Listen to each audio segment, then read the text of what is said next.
मेघना बेटा, तुमको इस पुराण के बारे में कैसे पता चला? शायद अभी सच बोलना ठीक नहीं होगा। मुझे माफ कीजिएगा अंकल, मैं एक रात यहाँ अकेले आई थी, तभी मैंने उस चाबी को रखे देखा था, लेकिन वो उस तहखाने की है ये मुझे नहीं पता था। कोई बात नहीं बेटा, तुम्हारा बहुत बहुत धन्यवाद कि तुमने हमें बेरमपुर पुराण तक पहुंचाया। तांत्रिक महाराज, अब जल्दी कीजिए। तांत्रिक महाराज ने किताब को खोला और पढ़ना शुरू किया। महाराज दमयंती के जवान और खूबसूरत हो जाने से बहुत खुश थे और इस तरह राज्य के लोग निशिरमोलों के खौफ से डर में थे। ऐसे ही 3 माह गुजर गए और एक दिन प्रजा के 2 आदमी महल में पहुंचे।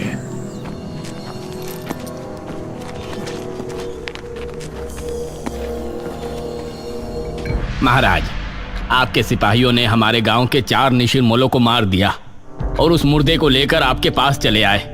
आप ऐसा क्या कर रहे हैं महाराज?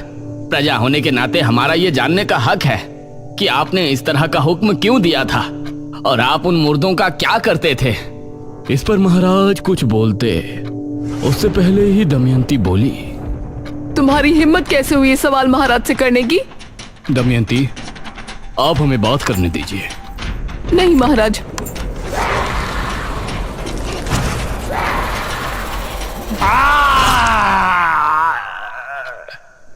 ये क्या? कौन हो तुम?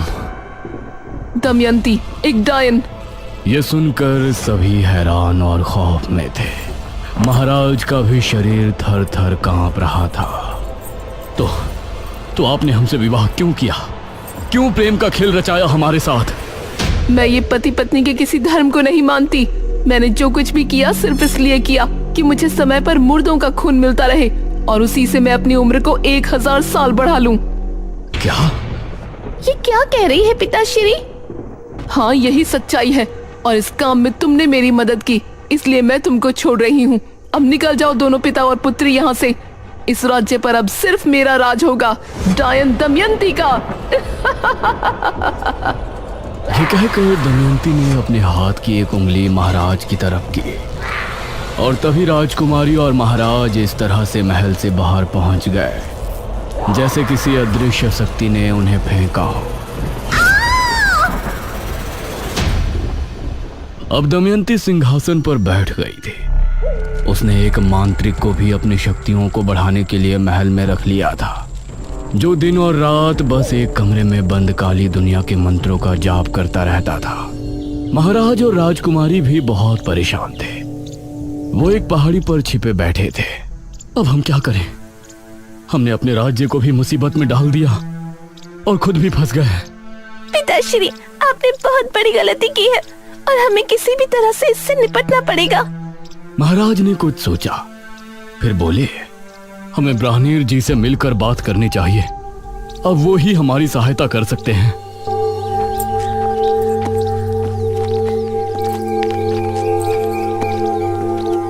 महाराज और राजकुमारी दोनों ब्राह्मणीर जी के पास पहुंचे और उन्हें अपनी दुविधा बताई।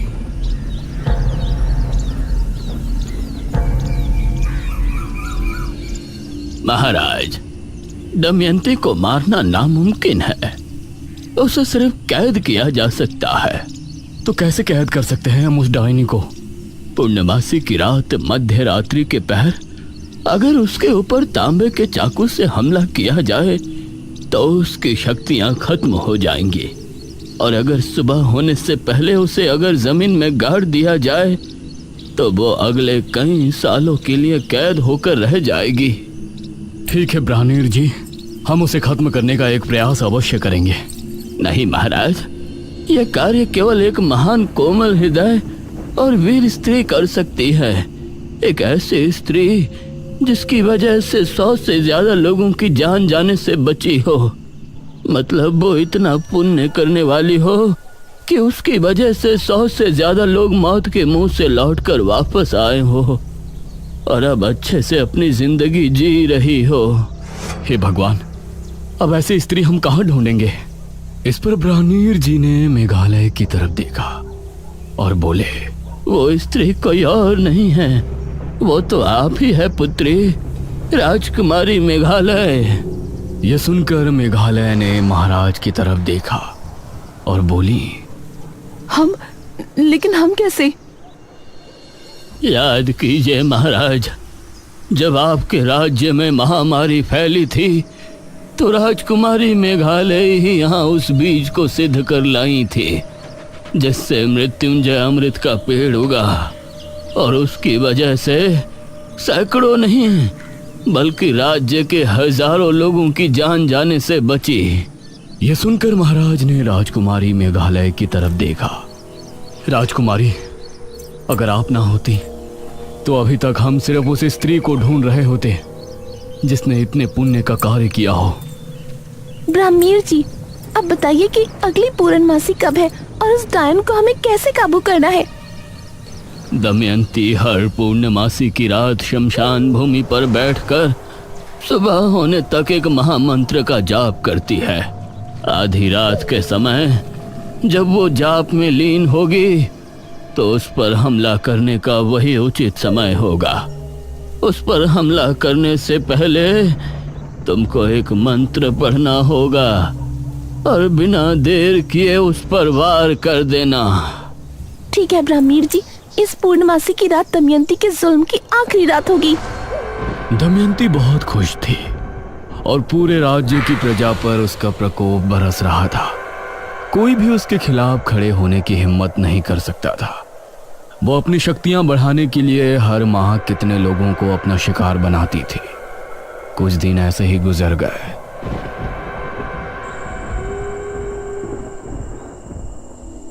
आज पूर्णमासी की रात है। आज आपको अपने कार्य को अंजाम देना है राजकुमारी। यह कहते हुए ब्राह्मणीर जी ने राजकुमारी को एक चमड़े की लपटी दी और फिर ब्राह्मणीर जी का आशीर्वाद लेकर महाराज और राजकुमारी शमशान की तरफ रवाना हुए।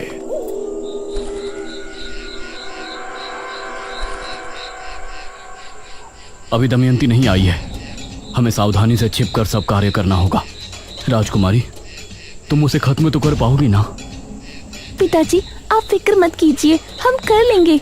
अपनी प्रजा को बचाने के लिए हमारे प्राण भी चले गए तो हमें कोई संकोच नहीं होगा। आधी रात के पहर इनको घोड़ों की टोपों की आवाजें आने लगी। लगता है वो आ रही है। तभी एक रथ शमशान भूमि पर आकर रुका और दमयंती उससे बाहर उतरी। जाइए और सुबह होने से पहले वापस आ जाइएगा। यह सुनकर रथ वाला वहां से चला गया। पिताजी, आप यहीं रुककर इंतजार कीजिएगा। दमयंती एक घर में बैठकर आंखें बंद करके मंत्र जाप करने लगी। इस तरफ ब्राह्मणीर जी भी आंखें बंद किए मेघालय की सफलता के लिए प्रार्थना कर रहे थे। आधी रात के समय धीमे कदमों से राजकुमारी दमयंती की तरफ रवाना हो गई। दमयंती बहुत ही शांत भाव से जाप कर रही थी। राजकुमारी ने उसके पास जाकर मन में वो मंत्र पढ़ा जो ब्राह्मणीर जी ने उसे बताया था, लेकिन दमयंती की शक्तियों की वजह से उसने राजकुमारी के मन की आवाज सुन ली और उसने आंखें खोली। तू यहाँ क्या कर रही है? यह देखकर राजकुमारी हैरान रह गई, लेकिन इससे पहले दमयंती कुछ करती, राजकुमारी ने दमयंती के ऊपर वार कर दिया। दमयंती की चीख ऐसी थी कि वो पूरे राज्य में गूंज गई। लोगों के घरों में रखे बर्तन भी जमीन पर आ गिरे। राजकुमारी और महाराज उसे जमीन पर पड़े तड़पता देख रहे थे। तभी दमयंती एकदम शांत हो गई। उधर महल में बंद दमयंती का पुजारी बुरी तरह चीख पुकार करने लगा। महारानी दमयंती! वो बहुत गुस्से में था, लेकिन वो महल के अंदर बंधित था, इसीलिए वो बाहर नहीं आ सकता था। अगली सुबह राज्य के किले में जश्न मनाया गया। राजकुमारी की जय हो! राजकुमारी की जय हो! राजकुमारी, हम सभी आपके बहुत बहुत आभारी हैं।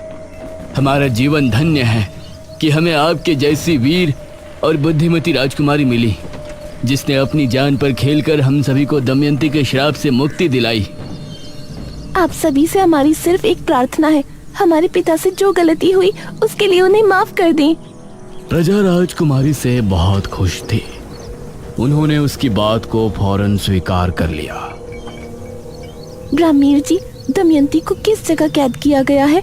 राजकुमारी, दमयंती को राज्य की एक गुफा के अंदर कैद किया गया है। वो वहाँ से वापस तो नहीं आने वाली ना? नहीं राजकुमारी, लेकिन अगर आप उस गुफा के अंदर पहुंची तो वो जरूर जा सकती है, क्योंकि उस पर रोक आपकी वजह से लगी है। अब आपको उससे दूर ही रहना होगा। भला हम वहाँ क्यों जाएंगे? हम तो खुद उसको एक बुरे सपने की तरह भूल जाना चाहते हैं। हमारी प्रार्थना है कि अब राज्य में सब कुशल मंगल होगा।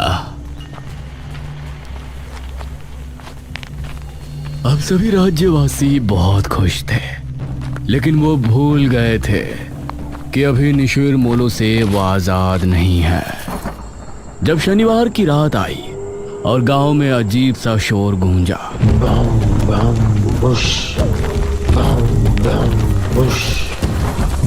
तो उसे सुनकर सभी की रूह कांप उठी। अरे, ये तो निशिर मोलो की आवाज है। निशिर मोलो आए और अपने साथ 2 आदमियों को उठाकर ले गए। अगली सुबह फिर से सभा बैठाई गई। ब्राह्मणीर जी, हम निशिर मोलो से कैसे छुटकारा पा सकते हैं? इनके विषय में तो हमने सोचा ही नहीं।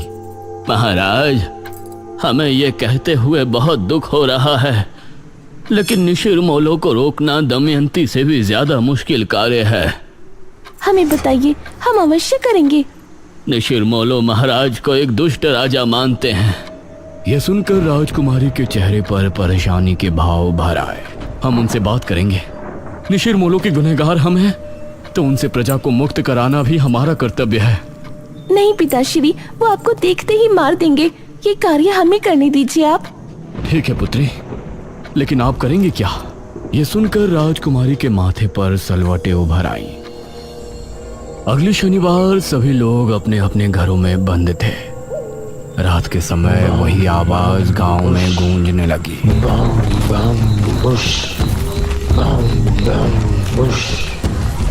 निशिर मोलो के खौफ से सभी के दिल दहल उठे थे। वो कंधे पर ताबूत उठाए राज्य में घूम रहे थे, अपने नए शिकार की तलाश में। उन्होंने देखा कि सामने राजकुमारी खड़ी है और वो तेजी से उसकी तरफ बढ़ने लगे। वो उसके करीब पहुंचने ही वाले थे। हम है राजकुमारी मेघालय और हम अपने पिता की क्रूरता से बहुत शर्मिंदा हैं। यह सुनते ही निशिर मोलो रुक गए और उनकी निगाहें राजकुमारी पर जम गई। हम नहीं चाहते कि हमारे पिताश्री की गलती की सजा पूरी प्रजा भुगते। हम आपसे वादा करते हैं कि महाराज का मृत शरीर हम खुद आपको लाकर देंगे। यह सुनकर निशिर मोलो की आंखें तेज लाल होकर चमकने लगी।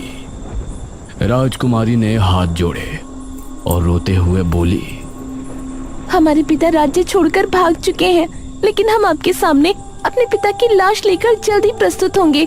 तब तक आपसे विनती है कि राज्य में कभी भी आकर किसी निर्दोष को उठाकर न ले जाएं।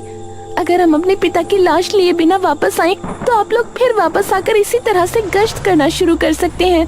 तब हम भी आपको नहीं रोकेंगे, लेकिन हमें एक मौका अवश्य दें हमारे पिता को ढूंढकर आपके सामने लेकर आने का।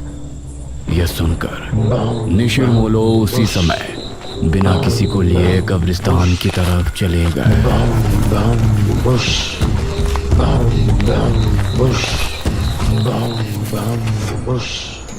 अगली सुबह सभी लोग महाराज और राजकुमारी के सामने प्रस्तुत थे। राजकुमारी, आपने उनसे ये क्यों कहा कि हम राज्य छोड़कर जा चुके हैं? क्योंकि अगर सच बोलते तो वो उसी समय यही चाहते कि हम आपको ले जाकर उन्हें सौंप दें। आपने एकदम सही फैसला किया है राजकुमारी। हमारी वजह से हमारी प्रजा मुसीबत में है। आप हमें मारकर हमारी लाश निशिर मोलो के सामने प्रस्तुत करें। यह सुनकर प्रजा हैरान थी। सभी राजकुमारी की तरफ देख रहे थे, जिसकी आंखों से आंसू बह रहे थे।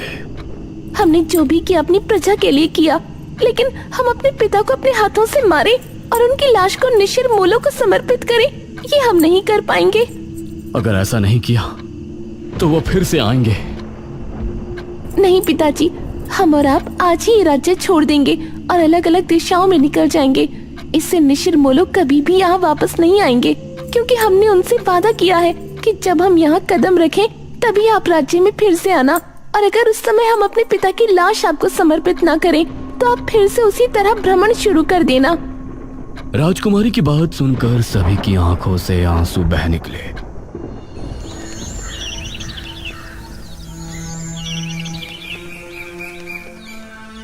उसके बाद राजकुमारी और महाराज ने उसी दिन राज्य छोड़ दिया और फिर निशिर मोलो कभी नजर नहीं आए। इतना पढ़ने के बाद ये तांत्रिक महाराज ने पुराण बंद कर दिया। इस पुराण के हिसाब से तो जब राजकुमारी राज्य में वापस आएंगी तभी निशिर मोलो वापस आएंगे, लेकिन अब 400 साल बाद वो क्यों लौटे हैं? क्या राजकुमारी गांव में वापस आ गई है? अगर वो आई है तो है कहाँ? ये तुम कैसी बातें कर रहे हो? भला 400 साल बाद राजकुमारी वापस कैसे आ सकती है? यही तो समझ नहीं आ रहा है कि निशिर मोलो आए हैं तो कैसे, क्या वजह है उनके वापस आने की? इसमें आगे की कहानी नहीं लिखी। महाराज और राजकुमारी का बाद में क्या हुआ? नहीं पुत्रे, पुराण समाप्त हो गया। मेघना की उत्सुकता देखकर इशिता को बहुत हैरानी हो रही थी। इतना सब कुछ जानने के बाद भी वही सवाल सबके सामने था कि निशिर मोलो वापस क्यों आए।